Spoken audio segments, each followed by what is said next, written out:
কুড়িগ্রামের নাগেশ্বরী উপজেলায় দুধকুমার নদের বাঁধ ভেঙে লোকালয়ে প্রবেশ করেছে বন্যার পানি। এতে নতুন করে প্লাবিত হয়েছে বামনডাঙ্গা ও পৌরসভার ১৭ গ্রাম। কুড়িগ্রামের ধরলা নদী, দুধকুমার এবং ব্রহ্মপুত্র নদের পানি বিপদসীমার উপর দিয়ে প্রবাহিত হচ্ছে। দুধকুমার নদের পানি বাড়ার সাথে সাথে একের পর এক বন্যা নিয়ন্ত্রণ বাঁধ ভেঙে ও সড়ক উপচে নতুন নতুন এলাকা প্লাবিত হচ্ছে, ফলে তলিয়ে যাচ্ছে পুরো জনপদ। এ বিষয়ে বিস্তারিত থাকছে প্রতিবেদনের বাকি অংশে। আপনাদের সাথে আছি আমি মিথিলা। রোববার সকালে কেদার ইউনিয়ন বাহের কেদার গ্রামে ভেঙে গেছে এলজিডি ক্ষুদ্র ব্যবস্থাপনা প্রকল্পে নির্মিত একটি বন্যা নিয়ন্ত্রণ বাঁধের প্রায় ১৫ মিটার। একই দিন বামনডাঙ্গা ইউনিয়নের ভোরে মুড়িয়া গ্রামে এক জায়গায় বাঁধ ভাঙার উপক্রম হলে এলাকাবাসী তা নিজ উদ্যোগে সংস্করণ করেন। এর আগে শনিবার একই ইউনিয়নের তেলিয়ানিতে একটি বেড়িবাঁধ ভেঙে লোকালয়ে পানি ঢুকে পড়ে। কাঁচাকাটা থেকে আয়নালের ঘাটগামী পাকা সড়ক উপচে পুরো এলাকায় পানি প্রবেশ করেছে। কাঁচাকাটা থেকে আয়নালের ঘাটগামী পাকা সড়ক উপচে পুরো এলাকায় পানি প্রবেশ করছে।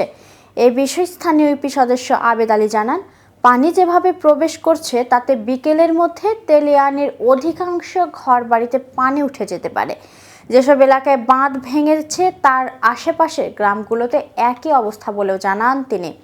বামনডাঙ্গা এলাকার ইউপি চেয়ারম্যান আসাদুজ্জামান রনি জানান, শনিবার মিয়াপাড়ার বেড়ির মধ্যে দুটি স্থানে বাঁধ ভেঙে যায়। রোববার তেলিয়ানিতে বাঁধ উপচে লোকালয়ে ঢুকতে শুরু করে পানি। সরেজমিনে দেখা গেছে, ভাঙা অংশ দিয়ে যেভাবে পানি প্রবেশ করছে তা অব্যাহত থাকলে পৌরসভার কিছু অংশে এর প্রভাব পড়তে পারে।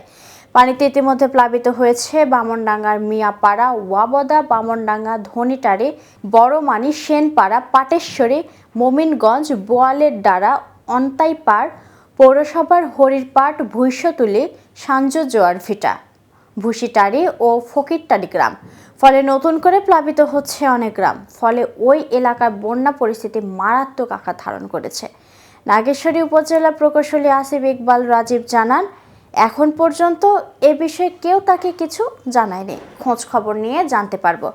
কুড়িগ্রাম পানি উন্নয়ন বোর্ডের নির্বাহী প্রকৌশলী রাকিবুল হাসান জানান, দুধকুমার নদীর বাঁধ নির্মাণ কাজ চলমান আছে। পানি উন্নয়ন বোর্ডের বন্যা নিয়ন্ত্রণ বাঁধ ভাঙার কোনো খবর তাদের কাছে নেই।